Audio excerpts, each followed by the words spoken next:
শাকিব খান। 24 বছর ধরে আপনার ক্যারিয়ার, আপনি এই অভিনয় জগৎকে অনেক কিছু দিয়ে, মানে চলচ্চিত্র জগৎকে অনেক কিছু দিয়ে যাচ্ছেন।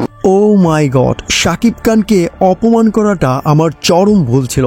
শাকিব খান বাংলাদেশের নাম্বার 1 সুপারস্টার, এটা মানতেই হবে। এভাবেই গণমাধ্যমের সামনে শাকিব খানের কাছে মাফ চাইল আফরান নিশো। প্রিয় দর্শক, বিস্তারিত জানতে ভিডিও না টেনে অবশ্যই শেষ পর্যন্ত দেখবেন। পরিচালক রায়হান রাফি 27শে মার্চ চৈতালি তুফানের হাওয়ার মতো আগুন লাগিয়ে দিল তুফান সিনেমার শাকিব খানের সেকেন্ড লুকের পোস্টার দিয়ে। আর তাই তো সেই পোস্টার দেখে এবার গণমাধ্যমের সামনে এসে শাকিব খানের কাছে মাফ চাইল আফরান নিশো। আফরান নিশো বলেন, শাকিব খানকে অপমান করাটা আমার চরম ভুল ছিল। শাকিব খান বাংলাদেশের নাম্বার 1 সুপারস্টার, এটা মানতেই হবে।